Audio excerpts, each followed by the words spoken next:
Hello ladies and gentleman, ഏവർക്കും ഫുട്ബോളിലെ മറ്റൊരു വീഡിയോയിലേക്ക് സ്വാഗതം. AFA അർജന്റീനിയൻ ഫുട്ബോൾ അസോസിയേഷൻ പുതിയൊരു നിയമം കൊണ്ടുവരാനുള്ള ചർച്ചയിലാണ്. ഇങ്ങനൊരു നിയമം ലയണൽ മെസ്സിയുടെ കാലഘട്ടത്തിൽ ഉണ്ടായിരുന്നെങ്കിൽ ലയണൽ മെസ്സിക്ക് അണ്ടർ-20 വേൾഡ് കപ്പ് നേടാനാകത്തില്ല, അതുപോലെ തന്നെ ഒളിമ്പിക് ഗോൾഡും നേടാനാകത്തില്ല. എന്തിന് ഈ രണ്ട് ടൂർണമെന്റും ലയണൽ മെസ്സിക്ക് കളിക്കാൻ പോലും കഴിയത്തില്ലായിരുന്നു. എന്താണ് അർജന്റീനിയൻ ഫുട്ബോൾ അസോസിയേഷൻ പുതിയതായിട്ട് കൊണ്ടുവരാൻ ഉദ്ദേശിക്കുന്ന നിയമം? നമുക്കെല്ലാവർക്കും അറിയാം, ലയണൽ മെസ്സി തന്റെ 13-ാം വയസ്സിലായിരുന്നു അർജന്റീന വിട്ട് ബാഴ്സലോണയിലേക്ക് പോയത്. പിന്നീട് ബാഴ്സലോണയുടെ അക്കാഡമി ആയിട്ടുള്ള ലാ മാഫിയയിലായിരുന്നു ലയണൽ മെസ്സി വളർന്നത്.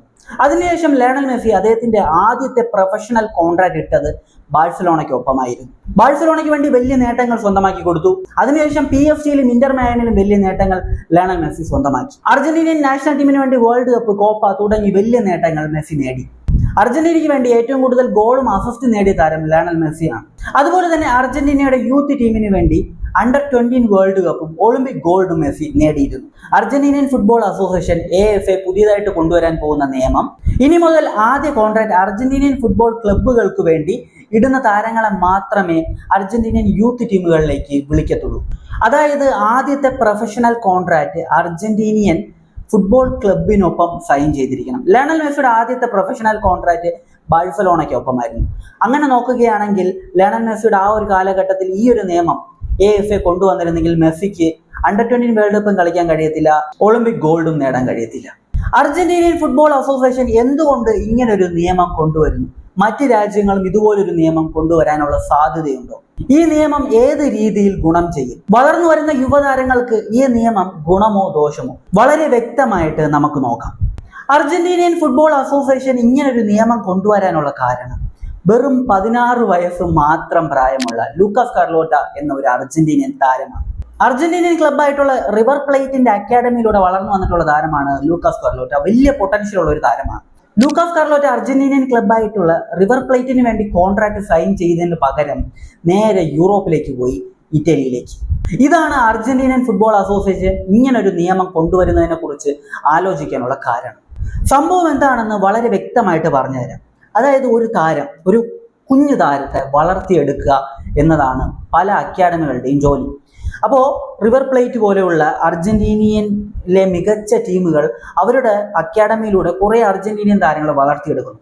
ഈ വളർത്തിയെടുക്കുന്ന താരങ്ങൾ അവർക്ക് വേണ്ടി സൈൻ ചെയ്യാതെ നേരെ യൂറോപ്പിലേക്കോ ഇല്ലെങ്കിൽ മറ്റേതെങ്കിലും വലിയ ലീഗിലേക്കോ വലിയ ടീമിലേക്ക് പോകുന്നു. ഫ്രീ ട്രാൻസ്ഫർ ആയിട്ട് ഇവർ പോകുന്നത് കൊണ്ട് തന്നെ ആ ഒരു ടീമിനോ അക്കാഡമിക്കോ ഒരു ഗുണവും ഇവരിൽ നിന്ന് ലഭിക്കുന്നില്ല. ഉദാഹരണമായിട്ട് ലയണൽ മെസ്സിയെ അർജന്റീനയിൽ നിന്ന് 13 വയസ്സിൽ ബാഴ്സലോണ കൊണ്ടുപോയ ബാഴ്സലോണ ലയണൽ മെസ്സിക്ക് എല്ലാ രീതിയിലുള്ള സപ്പോർട്ട് നൽകുന്നു. ട്രെയിനിങ് ഫെസിലിറ്റീസ്, ഫുഡ്, അതുപോലെ തന്നെ താമസ സൗകര്യം, അതുപോലെ തന്നെ അദ്ദേഹത്തിന്റെ ആ ഒരു ട്രീറ്റ്മെന്റും കാര്യങ്ങളും എല്ലാം ചെയ്യുന്നു അക്കാഡമി.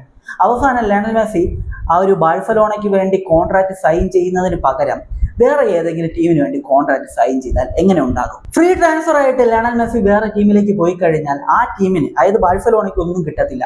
അതായത് മെസ്സിയെ വളർത്തിയെടുത്ത ബാഴ്സലോണയ്ക്ക് മെസ്സിയുടെ ട്രാൻസ്ഫറിലൂടെ ഒന്നും കിട്ടത്തില്ല. അതേസമയം ബാഴ്സലോണയ്ക്കൊപ്പം ഒരു പ്രൊഫഷണൽ കോൺട്രാക്ട് മെസ്സി ആദ്യമേ സൈൻ ചെയ്തതിന് ശേഷം പിന്നീട് വേറെ ഏതെങ്കിലും ടീമിലേക്ക് പോവുകയാണെങ്കിൽ ഫ്രീ ട്രാൻസ്ഫർ ആയിട്ട് പോകാൻ പറ്റത്തില്ല, ട്രാൻസ്ഫർ ഫീ നൽകേണ്ടി വരും. ട്രാൻസ്ഫർ ഫീ ആയിട്ട് നല്ലൊരു തുക ആ ഒരു ക്ലബിന് ലഭിക്കും. ഇത് ആ ക്ലബിന്റെ അക്കാഡമിക്ക് വേണ്ടിയോ ഇല്ലെങ്കിൽ ആ ഒരു ക്ലബിന് വേണ്ടിയോ എവിടെ വേണമെങ്കിലും അവർക്ക് ഉപയോഗിക്കാൻ കഴിയും. അതേസമയം ഫ്രീ ആയിട്ട് പോവുകയാണെങ്കിൽ അവർക്കൊന്നും ലഭിക്കത്തില്ല, അവർക്ക് നഷ്ടം മാത്രമായിരിക്കും. ആ ഒരു താരത്തെ വളർത്തിയെടുത്തതിലൂടെ ആ ഒരു ക്ലബിനോ അക്കാഡമിക്കോ ഒന്നും ലഭിക്കത്തില്ല. ഇതാണ് അർജന്റീനിയൻ ഫുട്ബോൾ അസോസിയേഷൻ ഇങ്ങനൊരു നിയമം കൊണ്ടുവരാനുള്ള ഒരു പ്രധാന കാരണം. ഈ ഒരു നിയമത്തിലെ പോസിറ്റീവ് നെഗറ്റീവ് നമുക്കൊന്ന് നോക്കാം. ആദ്യമേ തന്നെ അർജന്റീനിയൻ ക്ലബ്ബുകൾക്ക് വളരെ പോസിറ്റീവ് ആയിട്ടുള്ള ഒരു നിയമമായിരിക്കും ഇത്. കാരണം എന്താണെന്ന് വെച്ച് കഴിഞ്ഞാൽ അവർ അക്കാഡമിയിലൂടെ വളർത്തിക്കൊണ്ടു വന്നിട്ടുള്ള താരം ഫ്രീ ആയിട്ട് ടീം വിട്ട് പോകുന്നത് തടയും. പകരം ട്രാൻസ്ഫർ ഫീ ആയിട്ട് കുറച്ച് എമൗണ്ട് ടീമിന് ലഭിക്കുകയും ചെയ്യും. താരങ്ങളെ സംബന്ധിച്ച് സാഹചര്യത്തിനനുസരിച്ച് മാറും. പോസിറ്റീവും ആകാം, നെഗറ്റീവും ആകാം. നെഗറ്റീവ് എന്താണെന്ന് വെച്ച് കഴിഞ്ഞാൽ യൂറോപ്പിലെ ടോപ്പ് 5 ലീഗുകളിൽ വലിയ കോമ്പറ്റീഷനുകളിൽ ലഭിക്കുന്ന അവസരം, ചെറിയ പ്രായത്തിൽ 16, 17, 18 വയസ്സിൽ ലഭിക്കുന്ന അവസരം തടയപ്പെടാം.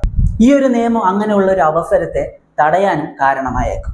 പോസിറ്റീവ് ആയിട്ടുള്ള കാര്യം എന്താണെന്ന് വെച്ച് കഴിഞ്ഞാൽ ഇപ്പോൾ യൂറോപ്പിലെ ടോപ്പ് 5 ലീഗുകളിൽ വലിയ കോമ്പറ്റീഷനുകളിൽ ചെറിയ പ്രായത്തിൽ 16, 17, 18 വയസ്സിലൊക്കെ പോകുന്ന ചില താരങ്ങളെ സംബന്ധിച്ച് അവിടെ ഗെയിം ടൈം കുറയാം. റയൽ മാഡ്രിഡിന്റെ എൻട്രിക്കാണ് ഏറ്റവും വലിയ ഉദാഹരണം. Game time കുറയാം. യുവതാരങ്ങളെ സംബന്ധിച്ച് തുടക്ക കാലഘട്ടത്തിൽ ഗെയിം ടൈം കൂടുതൽ ലഭിച്ചു കഴിഞ്ഞാൽ ഈസി ആയിട്ട് അവരുടെ സ്കിൽസ് ഒക്കെ ഡെവലപ്പ് ചെയ്തെടുക്കാൻ കഴിയും. ഇപ്പോൾ ലാമിൻ യമാലിനെ പോലെ വളരെ വലിയ പൊട്ടൻഷ്യൽ ഉള്ള താരങ്ങളെ സംബന്ധിച്ച് ഇതൊരു പ്രശ്നമേ അല്ലെങ്കിൽ പോലും ഒരു ആവറേജ് താരത്തെ സംബന്ധിച്ച് ഇത് വലിയൊരു പ്രശ്നമാണ്, ഗെയിം ടൈം കുറയാം. അപ്പോൾ അതിനെ തടയാനും ഈ ഒരു നിയമം കാരണമാകും. പിന്നെ ഒരു നെഗറ്റീവ് ആയിട്ടുള്ള കാര്യം എന്താണെന്ന് വെച്ച് കഴിഞ്ഞാൽ ലയണൽ മെസ്സിയെ പോലെ ചെറുപ്പത്തിൽ തന്നെ വേറെ രാജ്യങ്ങളിലെ അക്കാഡമികളിൽ വളർന്നു വരുന്ന താരങ്ങളാണ്. ഈ നിയമപ്രകാരം അവരെയും യൂത്ത് ടീമിലേക്ക് ക്ഷണിക്കത്തില്ല. ഈ നിയമം ഇതുവരെ ഒഫീഷ്യലായിട്ട് അർജന്റീനിയൻ ഫുട്ബോൾ അസോസിയേഷൻ കൊണ്ടുവന്നിട്ടില്ല. ഇപ്പോഴും അവർ ഇതിനെക്കുറിച്ച് ചർച്ചകൾ നടത്തുന്നതേ ഉള്ളൂ. ഒരുപക്ഷെ മറ്റ് രാജ്യങ്ങളിലെ അക്കാഡമികളിൽ വളർന്നു വരുന്ന താരങ്ങളെ ഇതിൽ നിന്ന് ഒഴിവാക്കിയേക്കാം. അപ്പോൾ നിയമം വരുമ്പോൾ മാത്രമേ അത് വളരെ വ്യക്തമായിട്ട് നമുക്ക് മനസ്സിലാക്കാൻ പറ്റത്തുള്ളൂ എന്താണ് അവർ ചെയ്യാൻ പോകുന്നതെന്ന്. അർജന്റീനയിലെ ക്ലബ്ബുകളുടെ അക്കാഡമിയിലൂടെ വളർന്നു വരുന്ന താരങ്ങളെ മാത്രമായിരിക്കാം ചിലപ്പോൾ ഈ ഒരു നിയമം ബാധിക്കുക. പിന്നെ ഫുട്ബോൾ ലോകത്തെ ഏറ്റവും വലിയ ചോദ്യം എന്താണെന്ന് വെച്ച് കഴിഞ്ഞാൽ ഈ ഒരു നിയമം മറ്റ് രാജ്യങ്ങളും നടപ്പിലാക്കാനുള്ള സാധ്യതയുണ്ടോ എന്നതാണ്. തീർച്ചയായിട്ടും ഈ ഒരു സാധ്യത ഒരിക്കലും തള്ളിക്കളയാൻ കഴിയത്തില്ല. ലോകമെമ്പാടുമുള്ള മറ്റ് രാജ്യങ്ങൾ ഈ ഒരു നിയമം കൊണ്ടുവരാനുള്ള സാധ്യതകളുണ്ട്. അതും വലിയ അക്കാഡമി ഉള്ള രാജ്യങ്ങളാണെങ്കിൽ, ഇപ്പോൾ ബ്രസീൽ, അതുപോലെ തന്നെ യൂറോപ്പിന് പുറത്ത് വലിയ അക്കാഡമി ഉള്ള രാജ്യങ്ങളുണ്ടല്ലോ, അവരൊക്കെ ഇത് കൊണ്ടുവരാനുള്ള സാധ്യതകൾ തള്ളിക്കളയാൻ കഴിയത്തില്ല. അപ്പോൾ ഇതിനെക്കുറിച്ചുള്ള നിങ്ങളുടെ ഒപ്പീനിയൻ കമന്റ് ബിലോ. മറ്റൊരു വീഡിയോയിൽ കാണുന്നതായിരിക്കും. ബൈ ബൈ വിത്ത് ഫുട്ടെയിൽ.